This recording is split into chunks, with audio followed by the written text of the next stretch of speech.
What's going on, guys, and welcome back to another video, and welcome to your stimulus package update and daily news report for Tuesday, November 30th.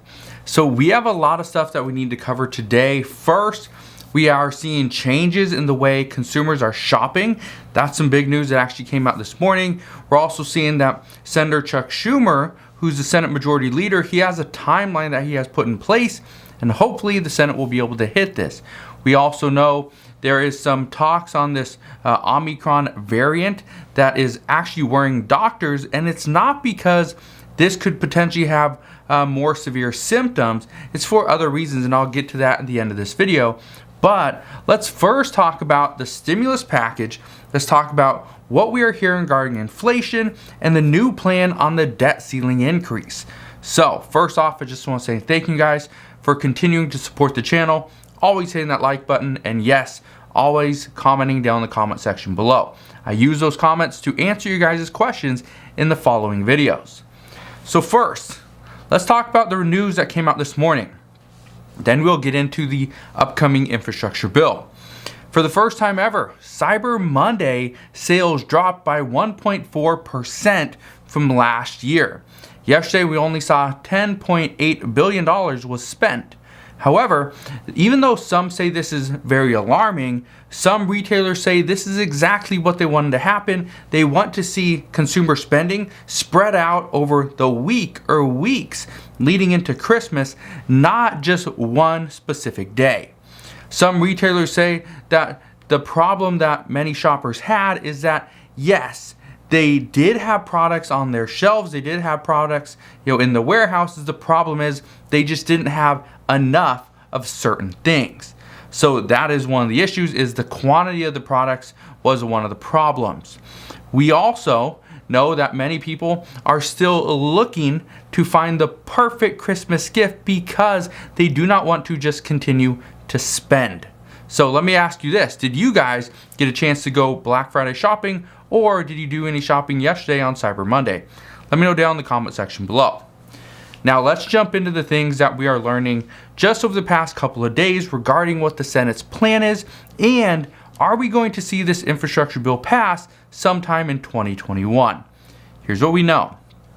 Yesterday, we learned two main things. One, Democrats' goal is to avoid a government shutdown by December 3rd, which is on Friday.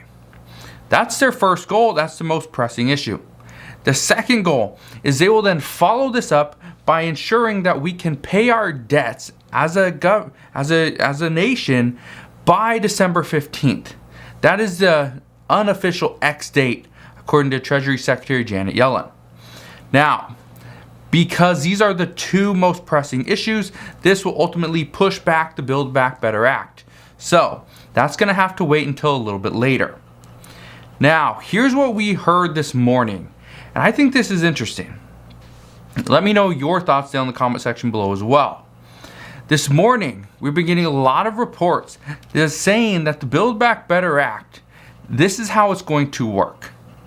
Reports indicate that one of the biggest objectives right now is for Democrats to include universal pre-K. That's one of their big goals. That's a big thing for Democrats. However, it's actually unclear how this would really work, and I want to explain why.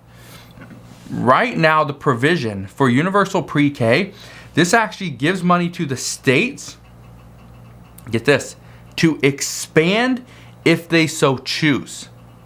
So we're putting the responsibility on the states. The federal government will give money to the states if they choose to expand, but they don't have to. This isn't a requirement for the states. However, if the state decided to expand and go through with universal pre-K for 3 and 4-year-olds within that state, that would be funded for 7 years.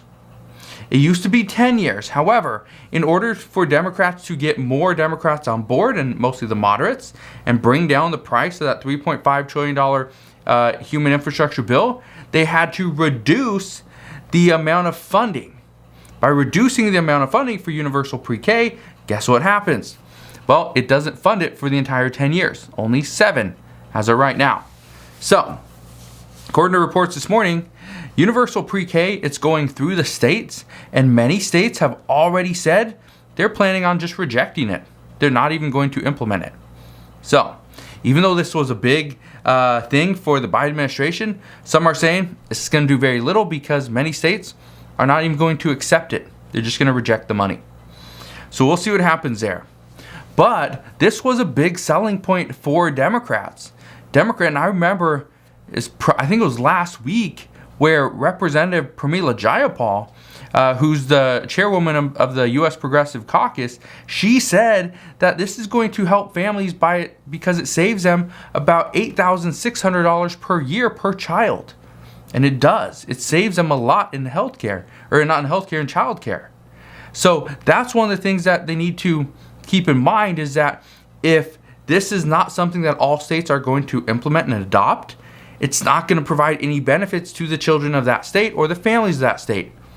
So it provides a lot of, brings up a lot of questions as of right now as to if this is one of the things that was changed. This is one of the big changes that was in the bill. What other things have changed? And we don't know that yet. But again, as we know more, I promise I will fill you in on all those updates. But again, this isn't the only provision that we have questions on. Here's a list of some of the things that we don't know. We don't know if there's going to be a work requirement for the child tax credit payments of $250 to $300 per month. We do know Senator Joe Manchin, he wants to see a work requirement, but others say no, we cannot include this. We don't know if there will be means testing for paid family medical leave. This is something that is still, it might not even be on the table. It might be pulled eventually. But as of right now, it's still there.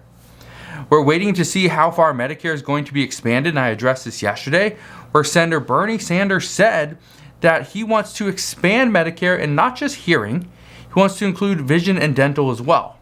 But as of right now, we don't know if that's going to be included.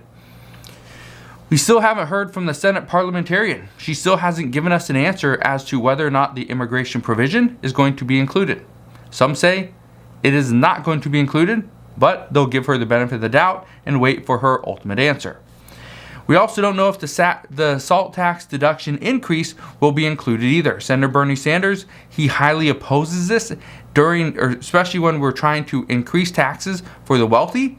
He says it's not a good move politically. So in order to do this, we'd have to push it into a different bill. But which bill is that going to be? Right now, this is the only one that's considered even to be on the table to pass. So we'll see what happens there. But remember, all these questions we have, all the different provisions that could pass, all the great legislation that could potentially be there, and even some of the legislation that is not there.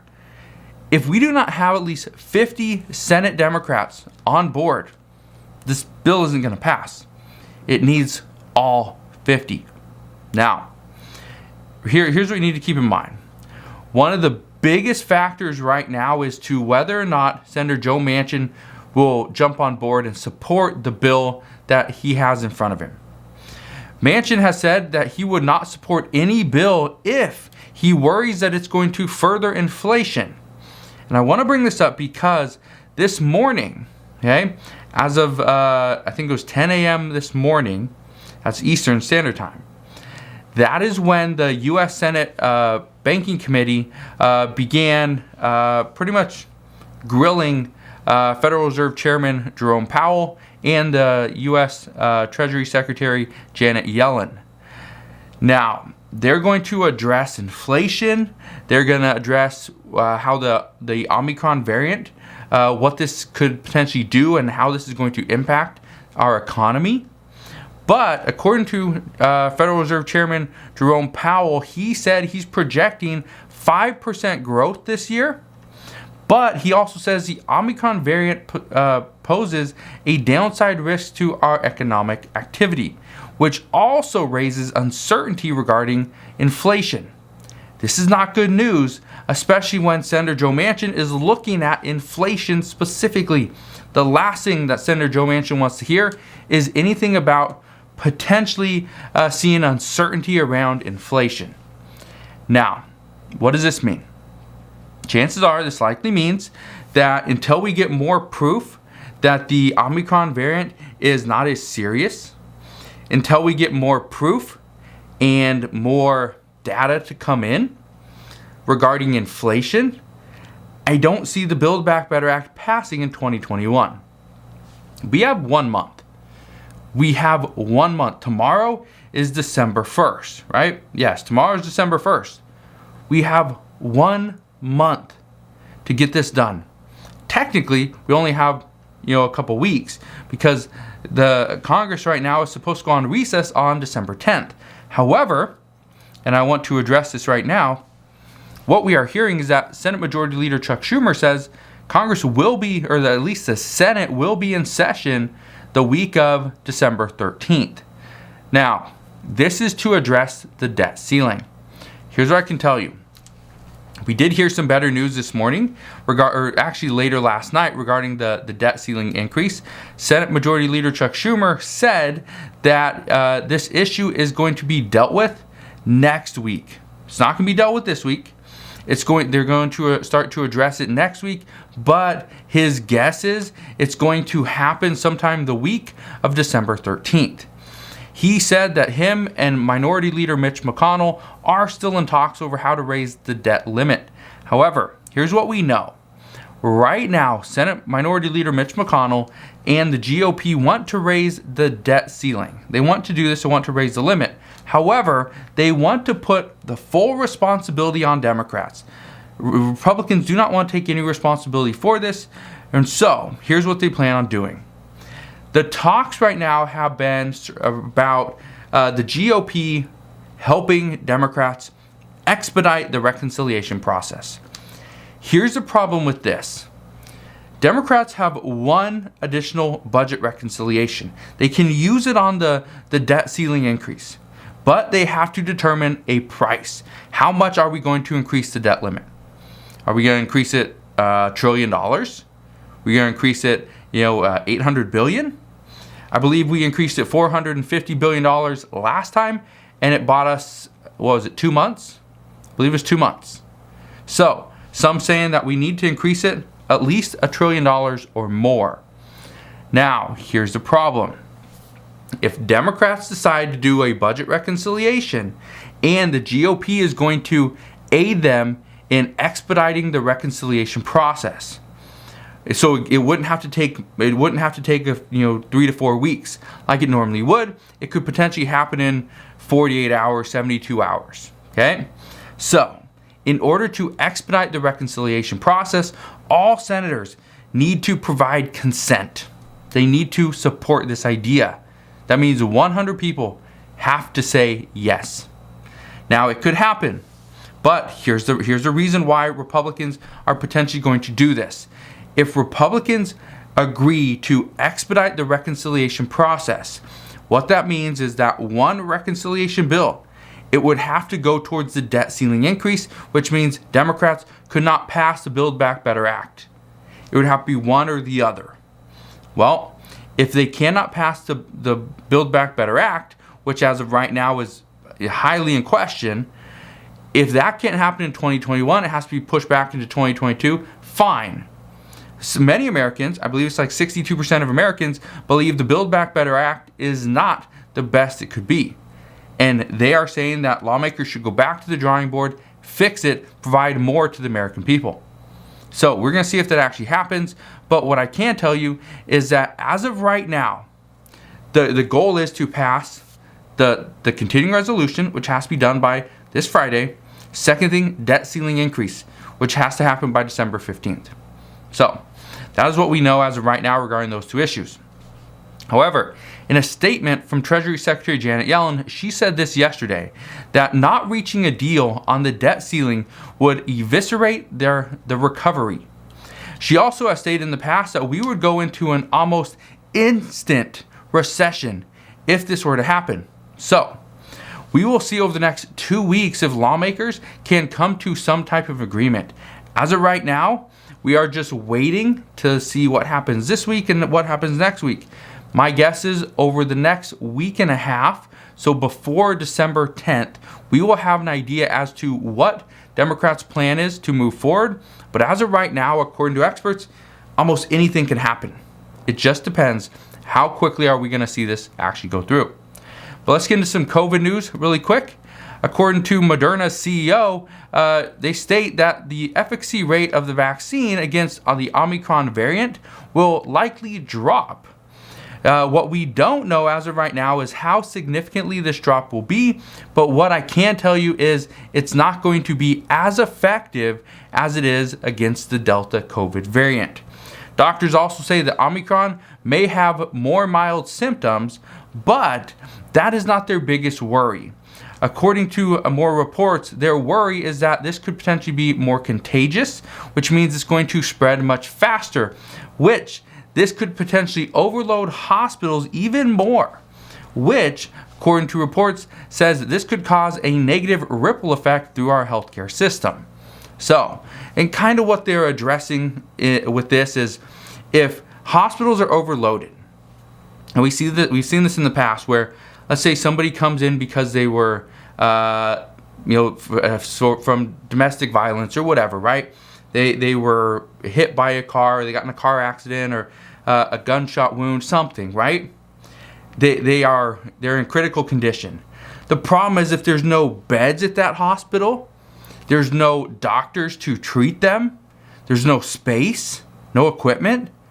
How can that person get the care that they need? So this is what doctors are saying is if the COVID patients coming in are getting priority, and then they're overloading the system, what happens is that hospital is pretty much useless for every other thing because they do not have any space. So that's what some doctors are worried about. That's what's going to create this negative ripple effect through their system is by just overloading the system with COVID patients. Even though they could be mild symptoms, they're still symptoms.